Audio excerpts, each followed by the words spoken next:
Okay. Okay. Here is my group.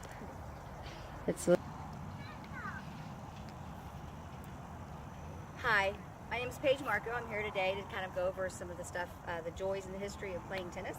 One of the things I want to start with is, could you imagine stepping out of the locker room with a pair of tennis shoes on? Granted, this would be all white because you would be at Wimbledon. And as a woman, this is what they had to play in. They had to play in full length, down to the ankles, dresses, is whenever they began to play out at Wimbledon. They ran across the courts, dove for balls, did all the stuff that they were going to do, all in a full-length dress. I would find that very hard to play in. This is normally what I play in these days, which would be sweatpants, t-shirt, and tennis shoes. This is a lot easier to move around in than what the long dress would be in. The other thing, tennis has been around for 1,000 years. They believe that the monks are the ones that actually started the game of tennis. It's not the same as what the monks began it. It has evolved over all of the years, but it's a game that can be enjoyed and played by all the generations, all the social classes. It can be played at country clubs, neighborhoods, your local school, or even if you have a garage, you can hit up against the wall at the garage, as long as you have a racket and a ball. We'll go over the types of balls that you need in a minute.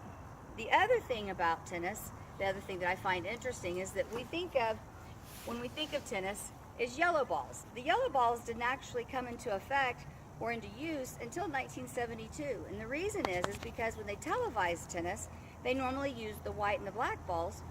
Well, you couldn't see the white and black balls on television, so they changed to the bright yellow balls. Sometimes you see pink, but in all of the major tournaments. Okay. Okay. Okay. Now, why did it start? Where was I? Okay, go. In tennis, you also need what's called a racket. You have your ball and you have a racket.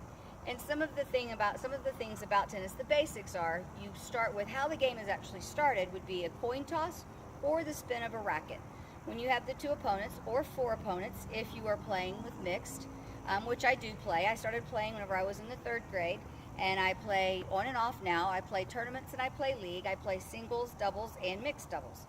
Mixed doubles means you play with a woman and a man. So whenever you go to start your match, you would either, like I said, use a coin toss, where you would have the opponents standing across from each other, toss a coin, the other opponent calls heads or tails, then they would make the choice of whether or not they want to do serve, side, or they can make the other opponent choose. Or you can use the end of your racket. Depending on what the racket is type or what's on the end of it, you would spin the racket, let it drop, and then before it hits the ground, the opposing one that was not spinning it, would call it heads or tails, or up or down, or M or W. So whoever makes the choices, then the way the game is started would be called a serve. So you would serve, and you serve diagonally across the boxes. You go from right to right or left to left, or they call them the add and the deuce boxes.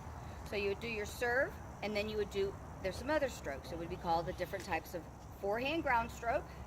You have a backhand ground stroke. You have a forehand volley. You have a backhand volley. And then you also have what's called an overhead. That's up, and then you hit the ball. The ball never bounces on your side of the court. You would hit it before it ever bounces, and it would go across the net. The nice thing about tennis is that it really can be played by many different people, by many different generations, and it can be enjoyed for a long time through your life.